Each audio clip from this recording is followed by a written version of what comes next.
Anak perempuan ini bernama Mary. Di usianya yang masih 7 tahun, Mary sudah pandai berhitung tanpa perlu menggunakan kalkulator. Berkat kemampuannya itulah Mary dikenal sebagai seorang jenius matematika. Sejak ibunya meninggal 6 tahun lalu, Mary kemudian diasuh oleh pamannya yang bernama Frank. Dan demi mengasuh Mary dengan maksimal, Frank yang dulunya adalah asisten dosen sampai rela-relain beralih profesi menjadi freelancer mekanik kapal. Pagi itu adalah hari pertama Mary masuk sekolah. Namun Mary sama sekali tidak tampak antusias saat harus berangkat ke sekolah. Hal itu dikarenakan Mary lebih ingin homeschooling. Tentu saja Frank menentangnya. Ia tidak ingin Mary selama hidupnya nanti hanya berteman dengan Fred, yaitu kucingnya, dan Roberta yang merupakan pemilik kontrakan rumahnya.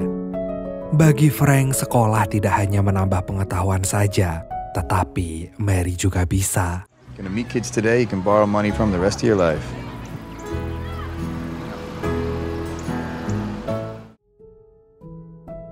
Setelah Mary pergi, Roberta pun datang menemui Frank. Ia meminta Frank untuk membawa kembali Mary ke rumahnya karena apabila Mary sekolah, semua orang akan menyadari betapa jeniusnya anak itu. Namun Frank dengan tegas menolaknya. Ia ingin Mary berteman dengan anak seusianya dan menjalani hidup selayaknya manusia biasa. Sementara yang terjadi di sekolah, Mary sama sekali tidak tertarik dengan pelajaran matematika yang diajarkan oleh gurunya yang bernama Bonnie. Mary yang sudah muak langsung menyela Bonnie yang seolah sedang memberikan pertanyaan konyol tentang hitung-hitungan yang begitu mudah untuk Mary jawab. Tidak terima muridnya bersikap tidak sopan, Bonnie lalu memberikan Mary sebuah perhitungan yang lebih sulit. Namun dengan cepat dijawab oleh Mary. Dikarenakan Mary terus menantang, Bonnie pun memberi pertanyaan perkalian dan tiba-tiba saja. 57 multiplied by 135? 1,695. The square root is 87.7. Bonnie segera mencurhatkan hal menakjubkan itu pada temannya. Dan tak berapa lama pelajaran pun dimulai kembali. Kali ini kepala sekolah masuk ke kelas Bonnie. Lagi-lagi Mary bersikap lancang. Ia meminta kepala sekolah yang bernama Davis itu untuk menyuruh Frank agar mengeluarkannya dari sekolah. Frank pun datang menjemput Mary. Dan Bonnie lantas mengambil kesempatan itu untuk memberitahu Frank kalau anaknya itu sungguh jenius.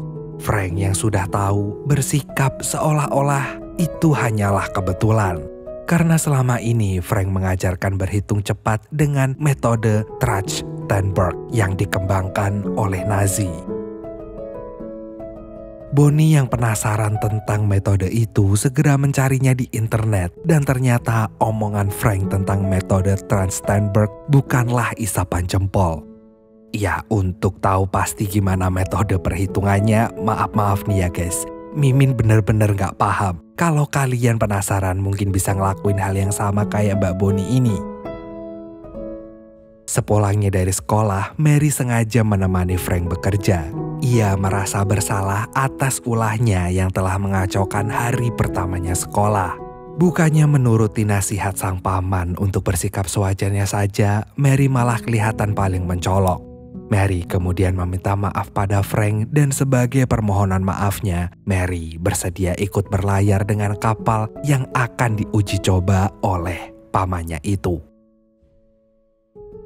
Frank lalu meyakini Mary kalau seandainya ibunya masih hidup, ia pasti ingin melihat Mary memiliki teman dan rasa empati terhadap sesama.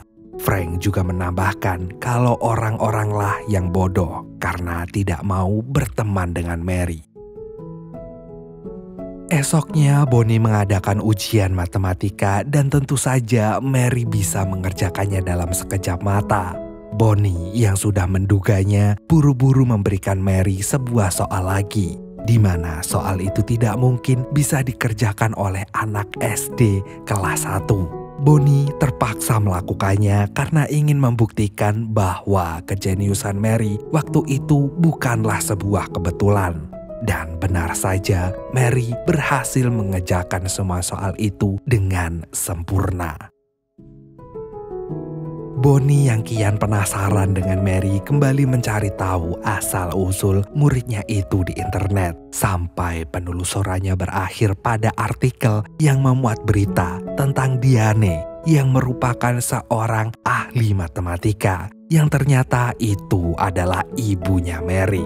Bonnie yang takjub dengan berita itu seketika sedih saat mengetahui nasib malang ibu Mary yang telah meninggal akibat bunuh diri.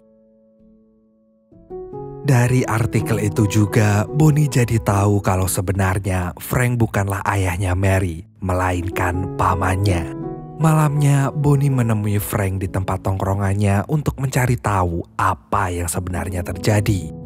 Ternyata sejak Diane hamil, sang ibu telah membiarkannya hingga membuat mental Diane down. Hingga beberapa bulan setelah melahirkan, Diane secara mendadak menemui Frank untuk minta tolong. Namun karena hari itu Frank ada janji dengan pacarnya, akhirnya Frank pun meninggalkan mereka berdua.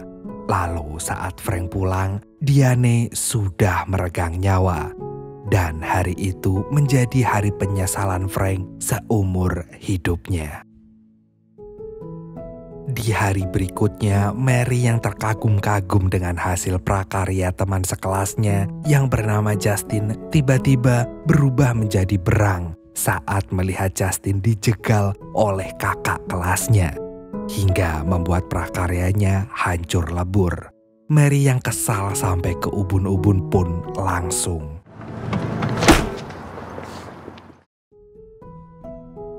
Atas kejadian itulah Frank terus berhadapan dengan kepala sekolah.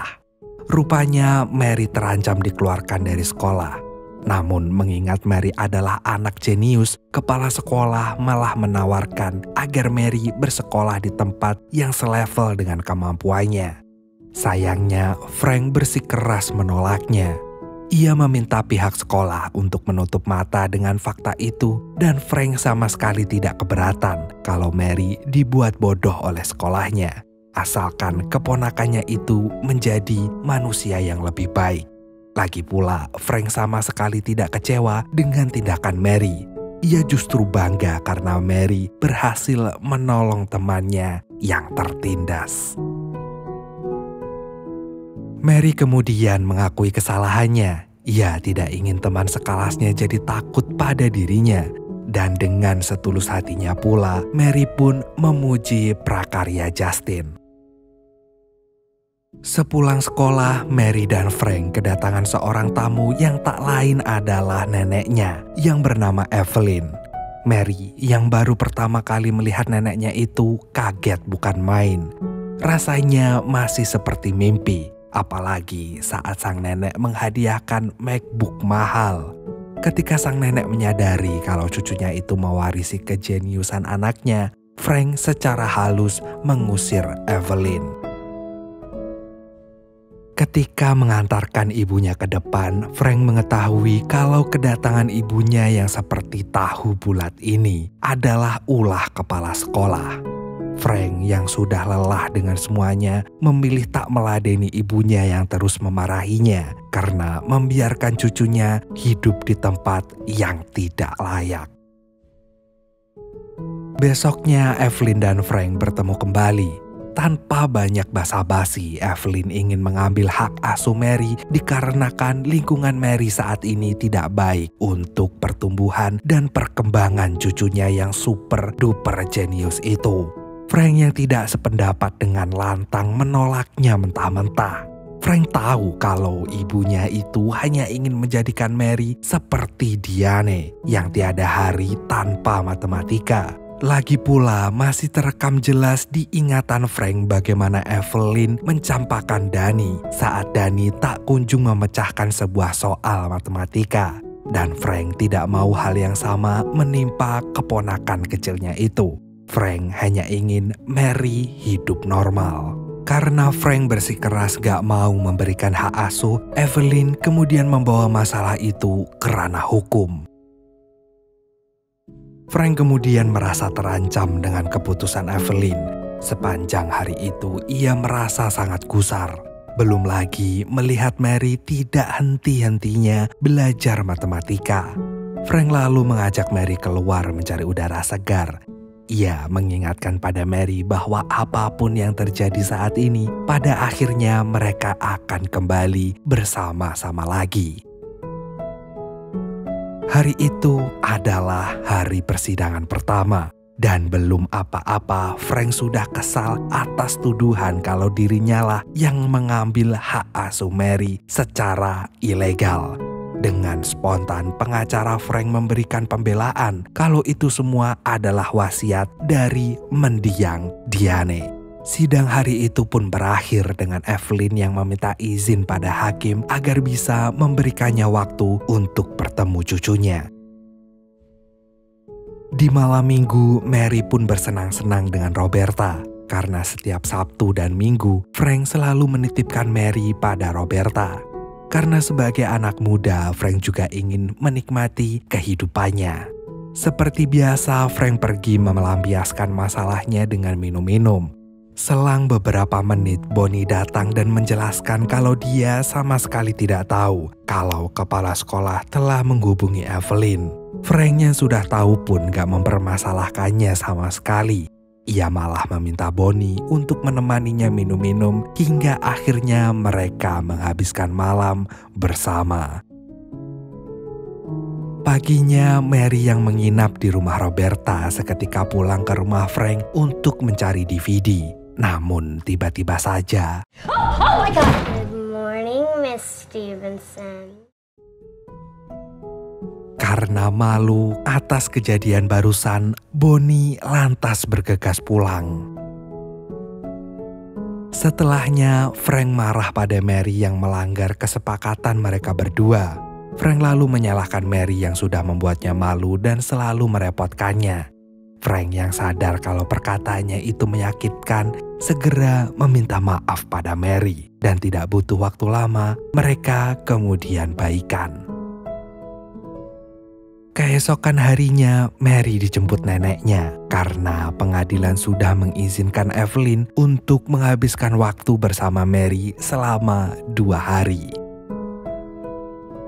Pada hari selanjutnya, Evelyn mengajak Mary pergi ke sebuah kampus. Ia menunjukkan Mary papan soal milenium yang terpajang di kampus. Itu sebagai tempat untuk mengenang 7 ahli matematika yang berhasil memecahkan soal matematika yang sangat sulit.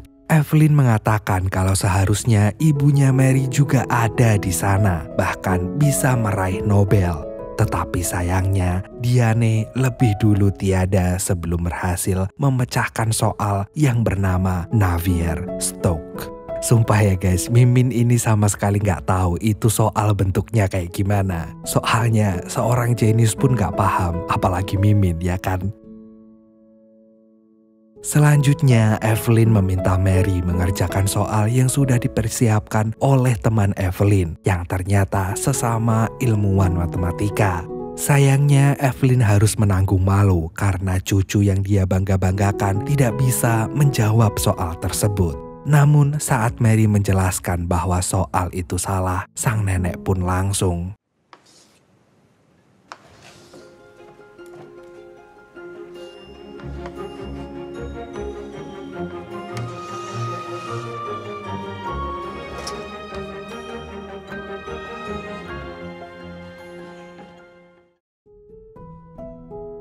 Keesokan harinya, Mary pun kembali ke pelukan Frank. Walaupun ia sangat senang saat bersama Evelyn, tetapi itu tak berarti Mary mau tinggal bersama neneknya yang suka bersikap otoriter.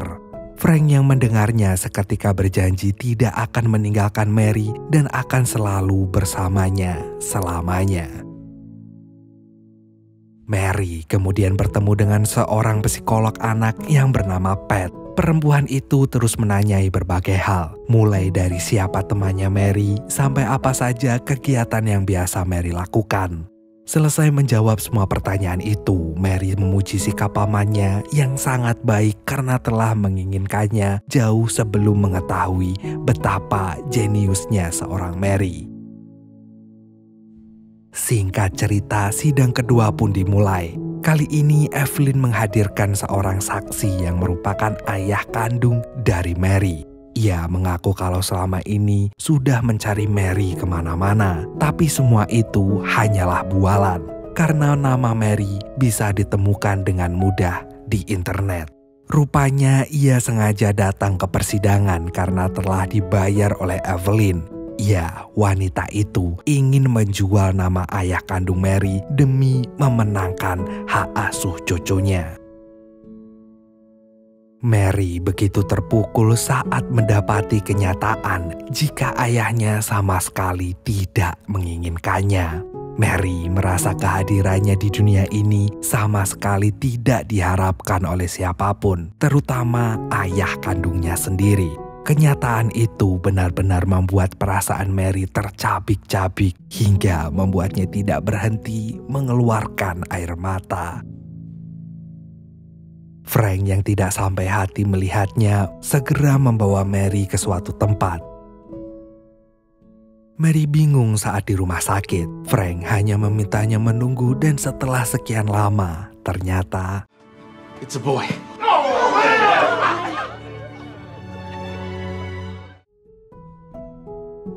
Frank kemudian menjelaskan kalau situasi seperti itulah yang dia rasakan saat tahu kalau Mary telah lahir di dunia ini. Mary kemudian meminta Frank untuk lebih lama lagi di rumah sakit. Ia ingin melihat lagi momen kelahiran itu. Sekalipun Mary gak kenal sama keluarga itu, tetapi Mary tetap bisa merasakan kebahagiaan yang sama. Scene pun berganti saat sidang ketiga, di mana Evelyn bersikeras kalau ia mengenali Diane luar dan dalam, sampai sangat yakin kalau semua keputusannya itu adalah pilihan yang terbaik untuk Diane. Meskipun selama putrinya hidup, Evelyn tidak pernah bertanya sekalipun apakah putrinya keberatan atas keputusannya itu. Yang penting dalam hidup Evelyn adalah Diane fokus pada matematika.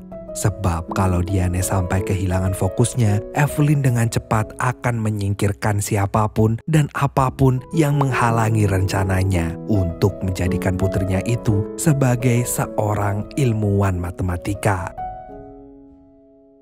Di sidang berikutnya, Evelyn yang tidak terima disudutkan oleh pengacara Frank meminta pengacaranya untuk melakukan hal yang sama.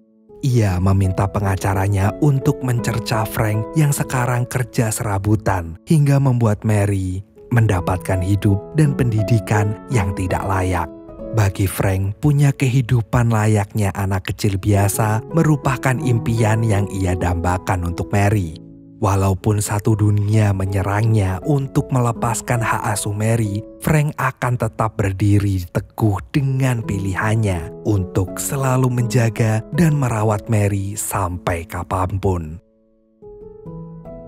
Beberapa hari kemudian, pengacara Frank datang membawa kabar kalau sudah terjadi kesepakatan di antaranya dengan pihak Evelyn, di mana mereka bersepakat untuk menyekolahkan Mary ke sekolah orang-orang jenius, serta mengirimkan Mary ke rumah asuh sampai anak itu berumur 12 tahun.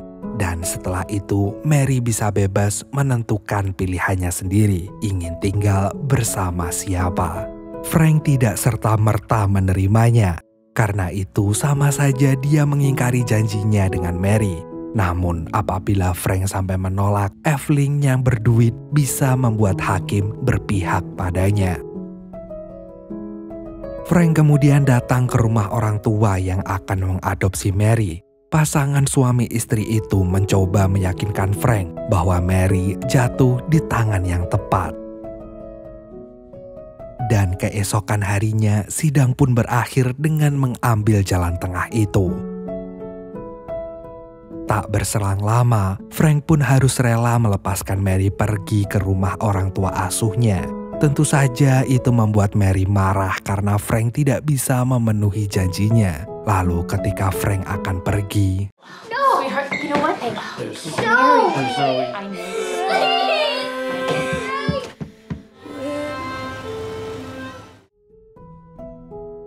suatu malam Bonnie datang menemui Frank yang sedang memperbaiki mesin kapal.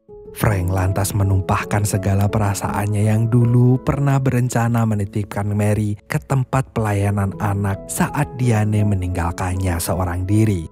Kini saat Frank dengan tulus menyayanginya, rencana yang sudah lama ia buang jauh-jauh itu malah terkabulkan. Dan itu bagaikan mimpi paling buruk yang pernah Frank alami sepanjang hidupnya.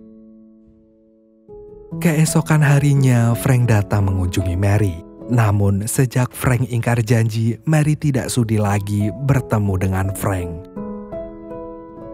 Kejadian itu tentu saja menghantam keras perasaan Frank.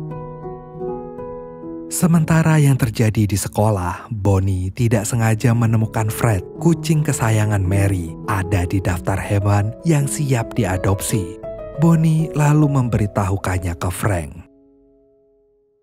Setelah mendapat kabar itu, Frank lekas pergi menyelamatkan kucing itu yang untungnya masih bisa diselamatkan.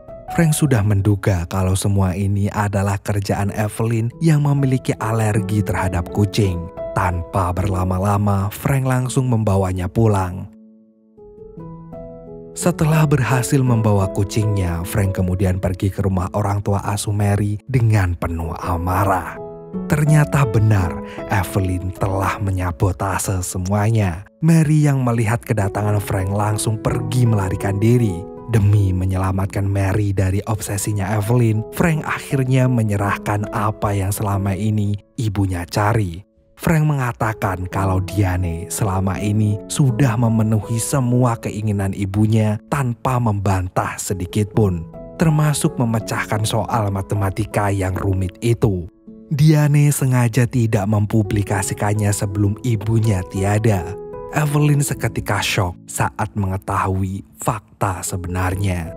Frank lalu mengejar Mary dan meminta maaf atas kebodohan yang telah ia perbuat. Mereka pun akhirnya berbaikan kembali.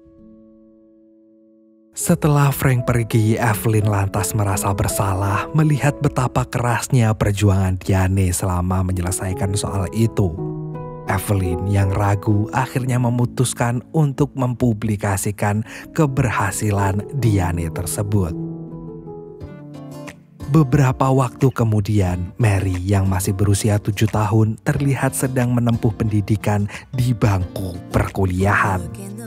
Seusai sekolah, Mary lalu dijemput Fred yang kemudian mengantarkan Mary ke taman bermain untuk berbaur bersama teman-temannya.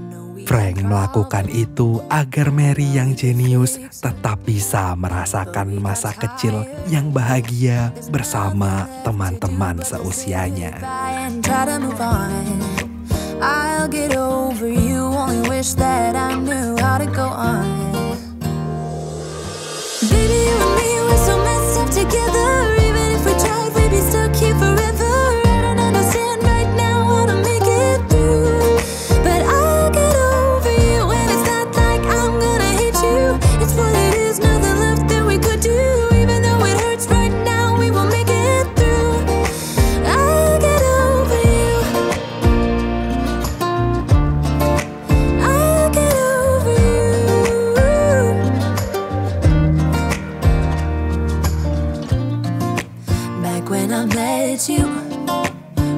Like fireworks, thought nothing could break us, but oh how we got burned.